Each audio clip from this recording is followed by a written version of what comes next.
Hello and welcome to another Raggy's Beers, Wines and Spirits review on, shall we say, quite a miserable evening.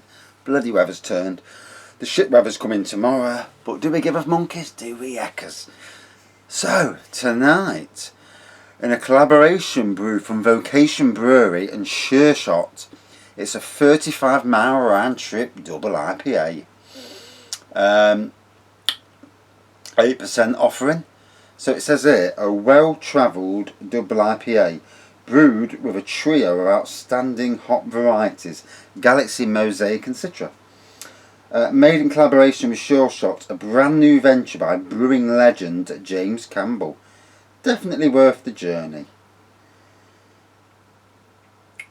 8%. Let's have a dabble, eh? So, just been into the garden and did some cutting back and done some seeds, as it were.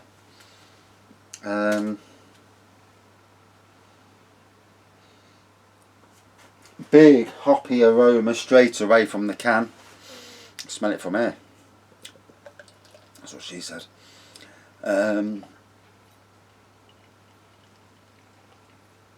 Yeah, just been sowing a load of lavender. So I harvested the seeds and the other day from work, about a week and a half ago. Yeah, massive tropical aroma coming off that. And you know the sign of something where you don't have to put your nose over the top of it to get the aroma, because you're getting it from over a foot away. Hazy, yellow golden pour, white head, so obviously it's unfiltered. It's not a problem these days. A lot of beers are unfiltered and unrefined. And why? It's because it's all about keeping the flavour and the aroma. Yeah, big tropical hop aroma on this. Ooh. So I'm hoping tonight, depending on how I feel, if I can be bothered, to get this pear wine on the go. Oh, that was going to be a tomorrow job when I wake up in the morning, because no doubt I'll wake up early. You know, when you wake up at 5:30 all week, come Saturday morning, all of a sudden the body clock's woke you up, look at the clock, you wanker. It's 4 in the morning, you think, fuck's sakes. Pardon my French, yeah. I do speak the odd French, you know, parlez-vous français. Actually, I used to be quite good at French years ago. I do mean years ago.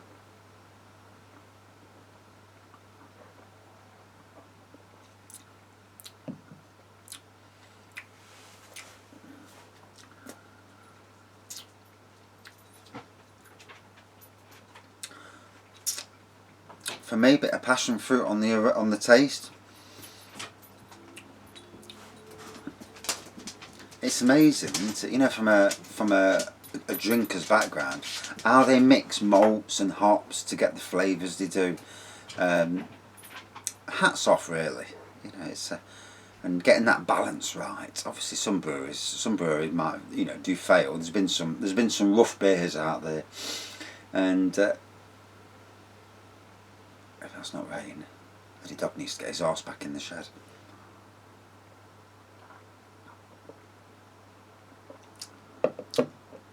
%. Where did I get it from? Morrison's or Tesco's. It wouldn't be anybody else. Looking forward to Halloween beers coming soon. It looks like with Halloween beers, I'm gonna have to just go to a flipping proper beer shop. Then probably them beer shops, they're fucking expensive. You know, you're looking at £5 a bottle or can and above. And whilst the rich people of the world, you know, they might not mind paying that stuff. For me, I'm not keen on that, you know. Obviously, Aldi should have some offering soon.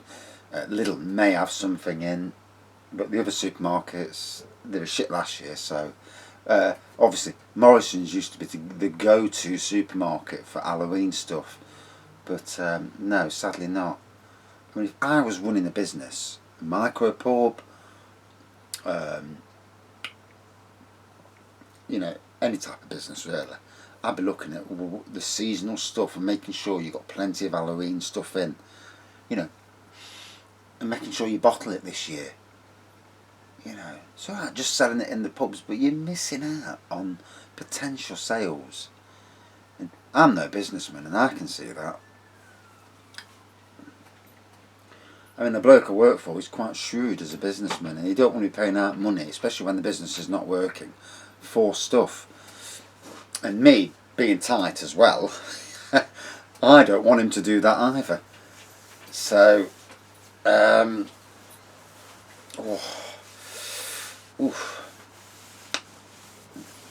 so in my work hours, I'm going to try and fathom out how to build a marquee without the people who build marquees off my own bat, as it were. Is it going to be interesting? Well, you never know. Could be a barrel of laughs. So, live review tomorrow night. Well, I was thinking about doing a quick live review tonight, but my live reviews aren't quick because I talk like a cunt, and especially if I've had a drink. So next week's got to be the main thing. Tomorrow, 7 o'clock. Then we might do live reviews, most nights about 7. Because to be honest, the wife watches Coro and Emmerdale, and I fucking hate them. Hate them shows. Although, to be honest, that little bastard in Coronation Street, that little short arse bloke, Jeff is it? A little bullying bastard. I would love to kick the fuck out of him. And only because I've had to put up with some similar sort of shit in the last year. And yeah, he's definitely somebody, you just love to give a good kicking. And I'm surprised how he's got away with it. Because I tell you what, in a lot of societies, people know that what sort of person he is, and they've just dealt with it. On my old estate, where we used to live in Edwards Lane in Sherwood. We live in Sherwood now, but Edwards Lane's another a couple of estates away. And my mum got a knock on the door. These big blokes come to the door and says, "Tonight, shut your curtains. You haven't seen anything." And my mum's, she was clever enough to know that to listen and take notice. So there she is. I out the window, lights off, I out the window watching. Later on that night, 2 car loads pulled up, fucking big blokes got out of the car and evicted, and gave a good pounding as well to the neighbours next door. And didn't touch the old lady, who's the mum, but the lads, they got what for. And what they'd done, it was near Christmas, and they'd burgled the wrong house. They'd burgled this house. The people knew, found out who'd done it, and there was some retribution, estate style retribution. And sometimes what happens with the law, you go to the police do it, police send it to the courts. What are the courts to? Community service, 50 hours. And no. Old style justice. And they were evicted from the estate. And basically they pinched from their own, the own people on that estate. And got their comeuppance. And fair play to that, especially if it was them who did it.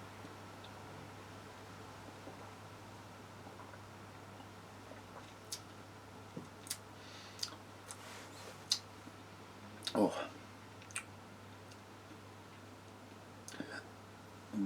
We also lived on the same estate. We moved twice on that estate, and we lived up a close, Aldworth Close.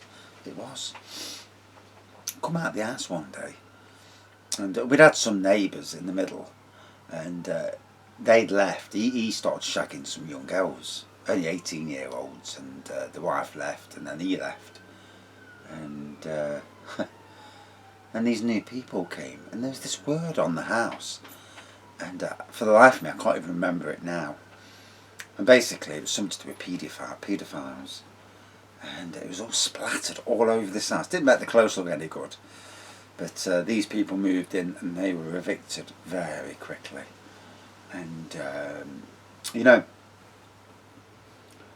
there's a thing where if someone's is guilty and beyond all doubt, everyone knows what they are, then fair dues. But if there's shit where someone's getting called something and it's not, then that's really bad. And that's sometimes where Facebook is lethal. Some of the stuff you see people sharing on Facebook, and I say to them, you know, before you share it, do you know the true story? It could be somebody just being a wanker, posting shit and getting people in trouble. And there's always that worry in today's society that you can have your name tarnished just because someone doesn't like you, you know. I mean, some people in life are absolute wankers and they deserve everything they get. But there's also that issue, obviously. So, my Chinese is coming. I don't think it's going to be long. Friday night is chinky night for us. Good Chinese. We have Takian. It's a Chinese in Bestwood in Nottingham, Bestwood Park. It used to be quite a posh estate. It's like a shithole now, but it's funny how areas change. But anybody from Bestwood Park watching, I don't mean your street. But it is, yeah, it has gone down. We used to think it was really, really posh. And now where we are is posh compared to that. And yeah, it's funny how certain people live on certain areas and they would never move. And they're used to their areas. And I mean, I worked on Nottingham's Park Estate, you know, one of the supposedly poshest areas of the city. And there's some shithole houses on there, so, you know, and some shithole streets as well. And obviously there's a posh streets, but they're not all posh. You know, some of these people just live there a long time, and even though it's the Park Estate, the actual estate wasn't that top notch. Although I've got some good friends on there, and one individual who helped me through dark times, someone to talk to, gone through a similar sort of thing. Massive respect to the bloke, and I will go down and see him at some stage and have a beer with him and his wife in the summer months when it's a bit warmer. Pop down in the evening, go on the circus that's near his house and have a drink with him, have a chat. When coronavirus fucks off, take the wife and take the young man down and you know, let him see. I have respect for people who are there for you at your worst. I have the most utmost respect. We've been there for people, family, friends, and when they're at their most desperate. And you know when people are at their most desperate, because they change, and they change because they are pushing you away, not because they fell out with you, but because they are desperate, but they don't want you to think that they're desperate. And you know, in that case, there's a question: are you alright, mate? You know, you're a bit different to how you are. And we were there for certain people, and when it turned around the other way, these people weren't there for us, and it's sad, isn't it? You know, in life when that happens. I dare say, in years to come, it'll all turn full circle again. As things do. But sadly, bridges get burnt, and you know, you move on, don't you? You know, you get new friends and that. And for me, I'm hoping that eventually, that when coronavirus absolutely goes away, that I can, like, I love obviously brewing, I love reviews, talking about beer, and going to breweries, chatting to micro pub owners about what their philosophies are, meeting up with other home brewers, meeting up with other beer fans, because, you know, we're all fans. If you've watched a beer review, you're a fan of beer. And there's no Robin Hood Beer Festival for us in Nottingham this year. So sadly, you know, that has been a staple. This time it's not. It would have been about 2 weeks from now, and hopefully next year it's back at Nottingham Castle. Hey, and bastards never did get back to me about that job. too fucking late now anyway. I'm already in the best place. So, whew. I'm with nice people as well. I love working for decent people.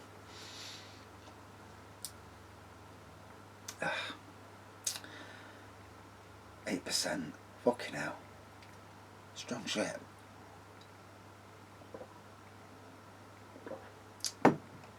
So Vocation Brewery makes some good beer.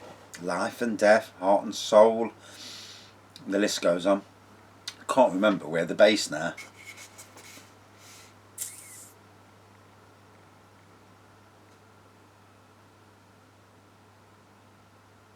Coggy Country. Fucking hell, can't read the bastard can. Hobden Bridge.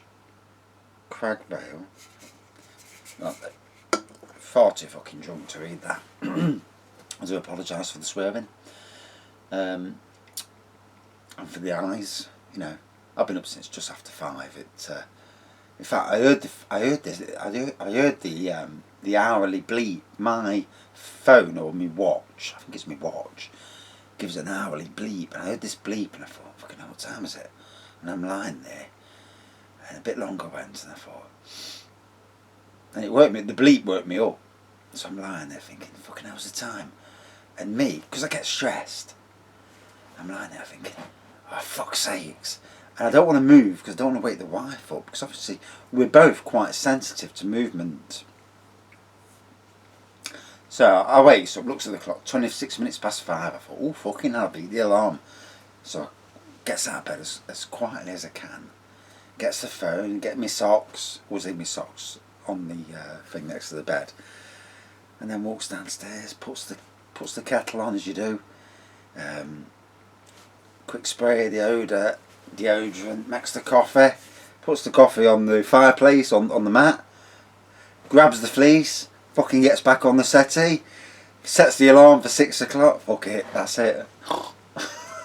And that's my usual. I always like a good nod in the morning. I do not like to get up and get started straight away. It's like, fuck that. I woke up early, and what it is, it's because I'm working at 2 separate locations. One being quite a bit further away. One's 12 minutes away. One's 35 minutes away. But I put the clock for 5:30 every day, because some days I load the car up. This morning I put a Christmas tree in the car. Fucking Christmas tree. 6-foot Christmas tree in the car. Bags of pots. I put compost in the car. Spilt 1 bag of compost. 1 fucking thing with compost in. All over the fucking boot that I've just hoovered. I thought, you bastard, as I put it in. Put this big container with 3,000 plants in. There's about at least 3,000 seeds in.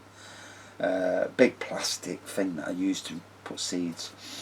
Put that in. And yeah, fucking fuming with myself for spilling the compost. 2 days after I hoovered the bastard out because I spilled a load of compost in. Fucking fuming. Fuming with myself, you know, for my own fucking stupidity. And that's my early morning job. On the mornings I'm there, so when it gets dark, it's going to get dark soon, inevitably. So from next week, it's already dark now at 10 to 7, 5 to 7. So next week onwards, start doing an hour's worth of pricking out, get me prick out, doing the seeds in the morning, and then, you know, and moving along. My plan is to use the early mornings to do all the work that I need to do. Little bits and bobs that I've got to do. I've got this rechargeable LED light now, 20 quid, bang on for what I need it for. And it's all to protect that 7 o'clock start, because if he says to me, oh really, I don't want you starting till 8, it's like 8 till 4. 4 o'clock's still not a bad time to finish work, but then you hit traffic, and then you're not home till 10 to 4:45, especially from Newark. And it's all about that, you know, thinking about that going forward. Got to be crafty in this world, haven't you? If you can put lights on and do it in lights, then fair play. I'd rather spend 40 quid of my money and buy 2 rechargeable LED lights and make it as bright as they come than start an hour later.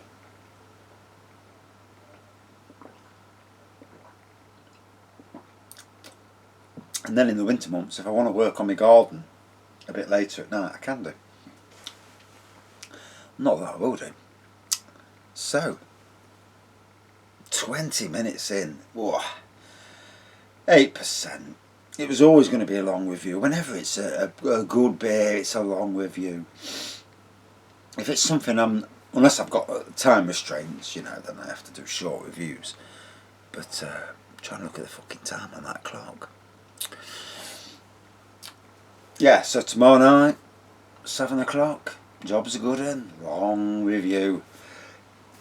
I will have a meal before I do the review because I'm not drinking that strength and getting pissed up within 5 minutes because it's going to be a shit review. Plus, I'm going to make something to come off the beam. There's like a shelf behind where the camera is, so I'm going to screw a length into there, have the camera there, and because it's got to be widescreen, not that way, you know, not long ways that way. Otherwise, you get that small screen, which is shit. And we'll do a review and we'll have a laugh and see how things go. And hopefully people are kind, you know, don't call me a cunt too much. But hey, I'm used to it. Come from Nottingham, you know, we're used to that sort of shit. Although this year was an eye opener. But hey, onwards and upwards. You know, you can. I feel like I was city council. I was here. Then I left and it went down a bit. Then Sainsbury's and I went back up, and then I went to Rushcliffe, Streetwise, and it was up for a couple of years. Then it started to go downhill, and it was quite. It started towards the end. It was quite a steep downhill curve. I had a great workmate though. She was fantastic. And towards the end, it panned out quite low. And then I thought I'd got the right job, so it started to go uphill. A month into the job, and I fucking knew that it was a shit job, you know, because of issues. And when the lockdown came, it actually went like that, you know, because obviously it was only working a day and a half a week. Brilliant, yeah. Get your fucking day and a half in. That's it. Rest of the week, yeah. 5.5 weeks, and then when I went back, it just went like that downhill, and it just went to the floor, you know, beyond wherever. And now I'm in a job, and I'm already back up at the top, but I'm still thinking about the past year and a half, probably year and a half actually, because things were changing at the old workplace, and you know when you can smell it. Smell bad change, and you know when shit's happening, and you know when it's going south, and it was going south for at least 6 months to a year or so before I left. Although I've still got some great friends there, you know, people I respect, some people who I'd love to fucking drown, but you know, overall got good respect for a lot of people there, and yeah. And some good friends, and even got friends in my last job as well, which is, you know, at least one, maybe two. Yeah, we'll stick to that fucker, eh? So,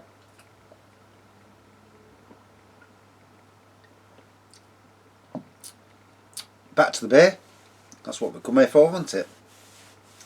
A lovely, good tropical beer that's still hazy, still unrefined, unfiltered, I presume.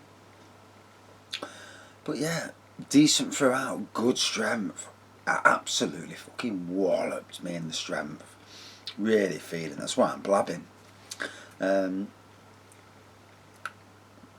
I better watch out, because I'll get a phone call in a minute. Will, get out of that fucking shed. You're in his ear. But yeah. Totally enjoyable. I love these collaboration brews because, you know, Sureshot, the new venture by the brewing legend James Campbell, doesn't mean anything to me, to be honest. But obviously in every walk of life there are legends. You know, I was 20 years at Nottingham's Arboretum. I did a lot while I was there. I loved the place. I loved it before I worked there. I loved it whilst I worked there. I went back in 2014. I've not gone back since.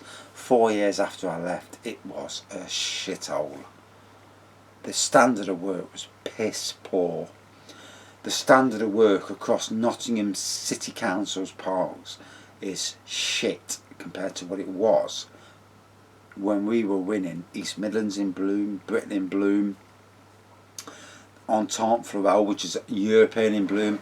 And during my tenure at the Arboretum, when there was only 3 staff there, the only 3 of us, actually 3 actual staff, there used to be 15. 3 staff, 1 manager on site, Lance, I can't remember his name. And me and him got on, but there was friction, but only big, you know. But we both care for the park, and I respect that. I respect anybody who cares for what they're doing. Like my new boss, he cares for what he's doing. He's trying to protect his business. He's trying not to spend too much, you know. And I understand every aspect of that, and I agree with what he's doing. And me bringing my growing plants for the cheapest of prices and bringing all that to the business is great. And you know, I'm sure at some stage that when things get better, you know, things will change and that, but you know, there'll be something, I don't know, but at the moment I just love the job anyway, so it doesn't really fucking matter. But yeah, I mean, when there was 3 of us there, we won the RHS Excellence in Horticulture. I think that was 2006. 3 of us on the park, doing all the work, and you know, making the park look great. And we did a fantastic job. And good days, good days. Anyway, shit. Just fucking spilt some. How bad's that? I'm pissed off with myself now.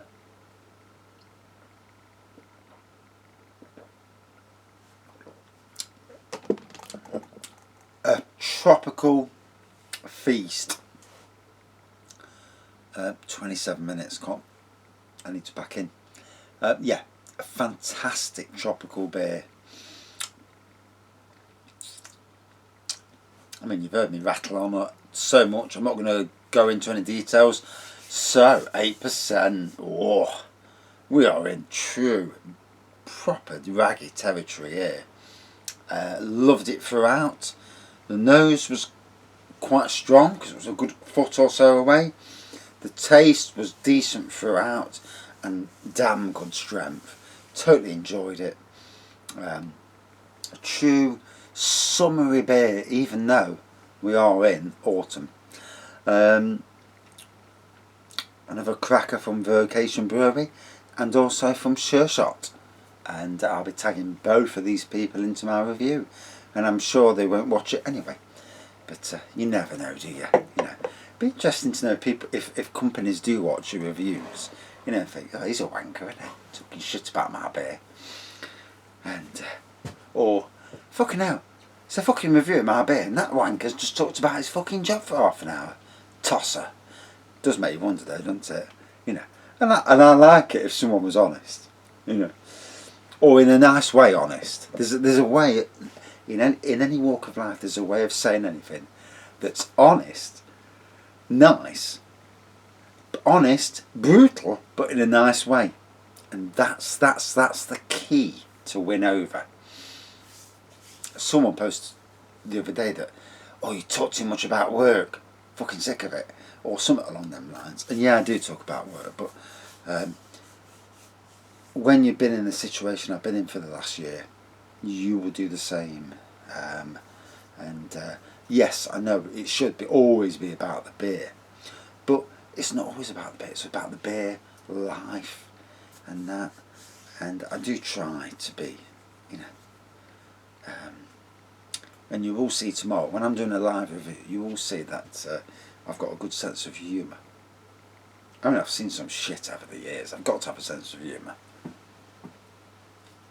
Especially if those mates were to watch this and comment. Fucking hell.